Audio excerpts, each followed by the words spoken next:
अब बात पश्चिम बंगाल की। बंगाल में चुनाव तो 3 महीने बाद होंगे, लेकिन चुनावी हिंसा की खबरें अभी से आने लगी हैं। बीजेपी और तृणमूल कांग्रेस के कार्यकर्ताओं के बीच झगड़े शुरू हो गए हैं।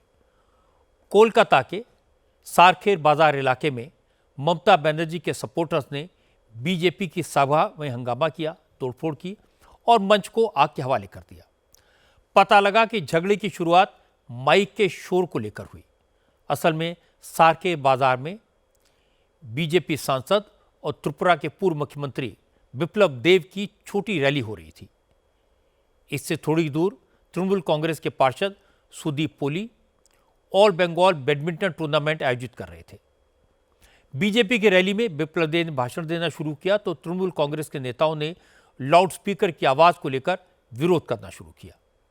ममता की पार्टी के पार्षद सुदीप पोली भी मौके पर पहुंच गए। हालांकि हंगामे के बीच ही बिप्लब देब अपना भाषण खत्म करके वहां से निकल गए, लेकिन इस दौरान तृणमूल कांग्रेस के सपोर्टर्स ने बीजेपी की रैली के मंच को आग के हवाले कर दिया। वहां लगे पोस्टर बैनर फाड़ डाले और आसपास रखी कुर्सियों को तोड़ दिया।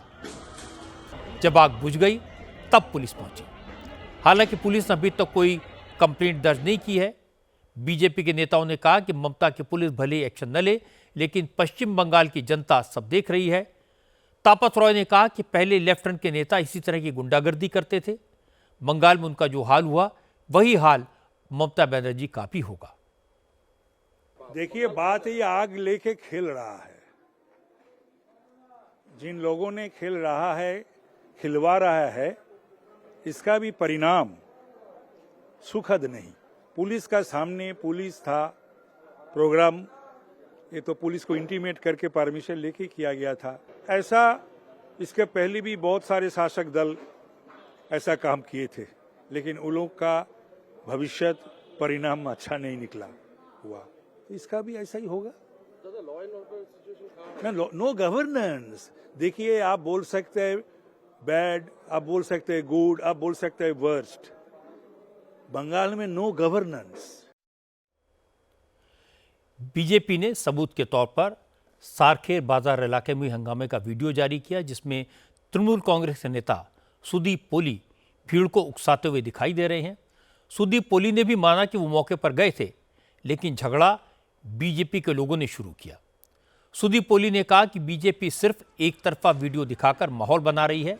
हकीकत यह है कि बैडमिंटन टूर्नामेंट में जाकर बीजेपी के कार्यकर्ताओं ने हंगामा किया। इसके बाद ही उनके सपोर्टर्स को गुस्सा आया। सुदीप पोली ने कहा कि अगर बीजेपी दोबारा इस तरह की हरकत करेगी तो उसे इसी अंदाज में जवाब दिया जाएगा। सब लोग बीजेपी के तरफ से बड़ा करके दिखाना चाहता है, लेकिन ये कोई बात नहीं है। कोई मंच में आगुन लगा, ये छोटा बात है। आप हमारा घर में अटैक करेगा, हम क्या बैठ के देखेंगे? उसके बाद क्या हुआ वो आलोचना में नहीं आ सकता है। पहले क्या हुआ वो आलोचना होगा। आप खेल के मैदान में अटैक किया है, ये बात जरूरी है लोगों को सामने लाने का। और हम लोग यही बात बोलेंगे जो वो किया है। आग क्या लगेगा? आप किसी के ऊपर हमला करेगा, आप किसी के ऊपर मारपीट करेगा, आपको क्या छोड़ देगा? लेकिन दादा, आप एक जनप्रतिनिधि हो, आप एक आगजनी की घटना में आप हम उधर खड़े होकर सबको रोका है, नहीं तो और भी कुछ घटता था। हमको कोई दिखा देगा हम आग लगा रहा है, हम बात मान लेंगे। हम उधर सबको रोका है। बीजेपी वाले लाख सबूत दिखाएं, वीडियो बनाएं, पुलिस को शिकायत लिखवाएं। अगर वो ये सोचते हैं कि पुलिस तृणमूल कांग्रेस के नेताओं के खिलाफ सबूत देकर एक्शन लेगी तो वो बड़ी गलतफहमी में है। ममता की नीति और नीयत दोनों जग जाहिर हैं। उनकी पुलिस कम से कम तृणमूल के नेताओं और कार्यकर्ताओं के खिलाफ तो कोई एक्शन नहीं लेगी। बीजेपी को जो करना है वो कर ले। एक जमाने में ये काम सीपीएम करती थी, अब ममता बनर्जी वही कर रही हैं।